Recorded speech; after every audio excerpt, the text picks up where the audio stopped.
Imagine this. A young boy, right? Not in some fancy lab, but, working on a farm, calloused hands, but his mind buzzing with these huge questions like, what if the secrets of life are, well, hidden in a flower petal or a pea? Right. Humble beginnings for such profound ideas. Exactly. And that boy, Gregor Mendel, his story isn't some lightning strike of genius. It's really about quiet persistence, facing obstacle after obstacle. That's a great way to put it. And for this deep dive, we're going beyond just the genetics, the Punnett squares everyone learns. Yeah, we want the person behind it all. Exactly. Our mission here is to really get into the journey of the man himself. We'll dig into the biographical stuff, his early life, how he built that resolve. The setbacks too, right? Because there are quite a few. Oh, absolutely.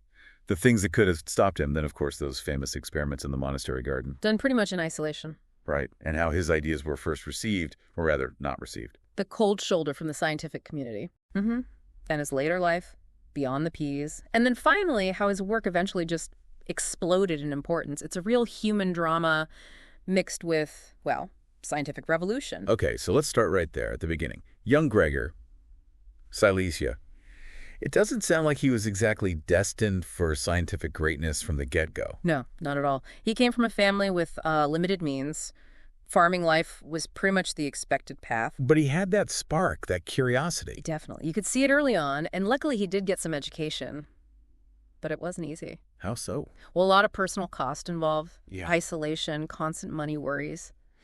He had to tutor just to get by. That sounds incredibly tough. It was. The pressure, the poverty. It really took a toll. He actually had periods of depression, had to go home to recover. Wow. But what's really interesting, I think, is how those struggles, those really difficult times, seem to have forged this incredible inner strength in him, this resilience. It's that refusal to give up that grabs you, isn't it? Instead of just being crushed by it all, he finds this completely different path entering the Augustinian monastery. In Brunja. That seems like such a pivotal moment. Looking back, what else could he have done? If he hadn't joined the monastery, how different would science look today? That's a really good question. Given his smarts, maybe he could have tried for a more traditional academic route. If they'd had the money, perhaps. Like a university professor or something? Maybe. Or even just a regular school teacher. If he'd done that, maybe he would have connected with other scientists sooner, got feedback earlier. But maybe he would have been pressured to conform more, too. That's the flip side, exactly. He might have been sort of pushed into the existing ways of thinking. The monastery, though, it was unique. It shielded him a bit. Gave him space. Space, resources, time for that really focused, independent work, which, turned out to be absolutely crucial for how deep and careful his experiments were. So the monastery wasn't just a refuge, it was kind of an accidental science incubator. You could say that. But even there, behind those walls, it wasn't all smooth sailing, was it? His path still had twists. Definitely not. It wasn't just quiet study. He actually took on pastoral duties first. And surprisingly, that was really difficult for him. Right, yeah. I read that. It wasn't just straight to the garden. That adds another layer, doesn't it? Yeah. Why was the pastoral work so hard for him? Well, the emotional side of it. Ministering to people who were sick or dying, he found it incredibly draining. Really affected him. Yeah, physically and mentally. So much so that the monastery actually decided, look, let's reassign him, put him into teaching instead. So teaching wasn't maybe his first choice, but he adapted. He did. And it became another really important part of his life. Plus, teaching probably helped him learn how to explain complex stuff clearly. A skill he'd definitely need later for his scientific papers. Okay, but even teaching. More hurdles. Right, that infamous teacher certification exam, that sounds like a big one, a real setback. Oh, it was, a major one. Failing it not once, but twice. What does that tell us? What can we take from that experience? Well, failing the oral part in 1850, yeah, that must have been crushing. Yeah. After studying so hard. Absolutely. But, and this is key, he didn't let it stop him. His superiors, they must have seen his potential because they sent him off to the University of Vienna for more science training. So they still believed in him. Seems like it. He got to learn from some really important scientists there. But then, 1856, he tries again and fails again. Why that, Sam? Reports suggest it was stress, maybe even a nervous breakdown during the exam. It just shows the immense pressure he was under. Yeah.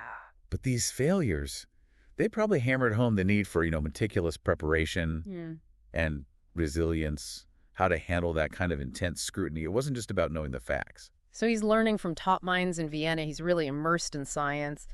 You'd think that would pave the way for passing the exams, but no. Life throws curveballs, right? It really makes you wonder, did those disappointments kind of push him towards the garden? Did they make him want a different kind of proof, something based on hard facts, not subjective exams? Yeah, that's a really sharp insight. Mm. It's quite possible, yeah. Failing in that formal academic setting might have strengthened his resolve to find answers his own way, in a controlled space. Where has she set the rules? Exactly. The garden was his domain. He could seek truth through his rigorous experiments, not through pleasing examiners. You look at how incredibly detailed his work was, the sheer number of plants. Thousands, wasn't it? Yeah. It could almost be seen as a reaction, couldn't it? A response to the subjectivity he faced before. He wanted undeniable, observable proof. It's kind of amazing. After those academic knockbacks, he just pivots to the quiet monastery garden, and that's where the revolution happens. It's like he poured all that energy, that curiosity, into those pea plants. What was it about plant breeding that just grabbed him so much? Well, it became his refuge, didn't it? A place to systematically tackle these big questions about how traits are passed down. And it was hands-on, tangible. Exactly. Unlike maybe some of the more theoretical science back then, this was something he could do. Control the crosses, see the results, count them meticulously, generation after generation. His mathematical brain must have loved that. Oh, for sure. That combination, the hands-on work and his analytical mind, let him spot patterns, those ratios that everyone else had just missed. Or dismissed. the sheer dedication, Yeah. Years of this. Years, incredible patience, keeping those detailed records. He was basically building a whole new field of science right there with his peas. Okay, so then the big moment arrives, 1865. He presents his paper, Experiments on Plant Hybridization, shares years of this painstaking work. This should have been it, right? Fireworks, champagne, the world changing overnight. You'd think so, looking back now. But nothing. Widespread indifference. Given how vital this work is now, what does that tell us about science back then? Or maybe just how progress works sometimes? It's a really critical question. Yeah. Yeah, his presentation, the paper, mostly just silence. Crickets. Why, though? Was it badly presented? Not necessarily. It's more that the dominant ideas about inheritance were just different. Vague notions of treats blending together like mixing paint. And Mendel was saying something totally different. Totally radical. This idea of discrete units, particles of inheritance, it just didn't compute within their existing framework. So it wasn't really about him personally. Probably not a rejection of him, no. More like a failure to grasp the implications. They couldn't see the conceptual leap he'd made. So they saw it as, what, just some interesting gardening notes? Perhaps something like that. An interesting little study on peas. Maybe useful for breeders. But not the fundamental laws of heredity for everything. That connection wasn't made. Wow. It's almost painful to imagine pouring your life into something so revolutionary in silence. But then there's that quote, "My time will come." That speaks volumes, doesn't it? Where did that confidence come from, do you think, with no one else backing him up? It's such a powerful quote. I suspect it came from the work itself. The data. He'd seen the patterns. He'd seen them with such clarity, repeated them, documented them. The internal consistency must have given him this deep certainty. He knew he was onto something real, whether others saw it yet or not. Maybe those earlier struggles helped too, built that inner resolve. Quite possibly. That resilience, that sense that external approval wasn't the ultimate measure. The proof was in the peas for him. That was his validation. Then his life shifts again later on. Away from the experiments, he becomes the abbot. Right. Big administrative load. And that whole fight with the government over monastery taxes, it sounds like the science really had to take a back seat then. It seems so, yes. What does that tax dispute tell us about him, standing firm like that? It shows that strong sense of principle again, doesn't it?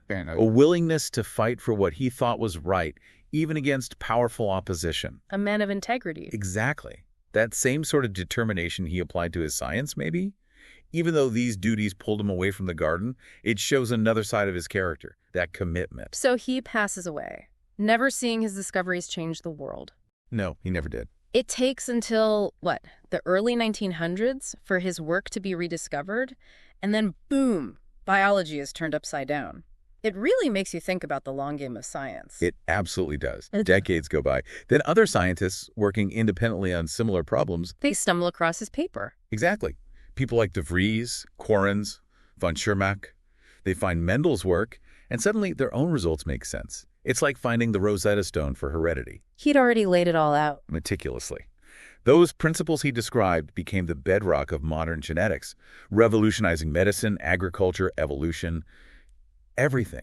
It just shows how sometimes truly groundbreaking work needs time for the world to catch up. An incredible story of posthumous vindication. The father of genetics, a title he never heard. Never knew. His whole journey just seems to highlight so many important things. It really does. I mean, first, perseverance, right? Through poverty, illness, failed exams, the scientific community's indifference. He just kept going. That quiet determination. Yeah. Pursuing your passion, your curiosity, even when no one's applauding. And maybe the biggest lesson, your true impact might not show up in your lifetime. And standing by your principles, too, like with the taxes. That too, holding firm. So, thinking about Mendel's life, it makes you reflect, doesn't it? What seeds are we planting now in our own work, our own lives? Knowing the harvest might be a way off in the future or maybe look different than we expect. How do you build that resilience? To keep going when things are tough, when recognition isn't there yet? How do you keep the faith in your own peas, so to speak? And then maybe the best way to end is with his own words. That powerful sentiment. My time will come. Exactly. It's just such a potent reminder, isn't it? That courage to persist, to believe in what you're doing. That's often what really shapes things in the long run. Much more than immediate praise.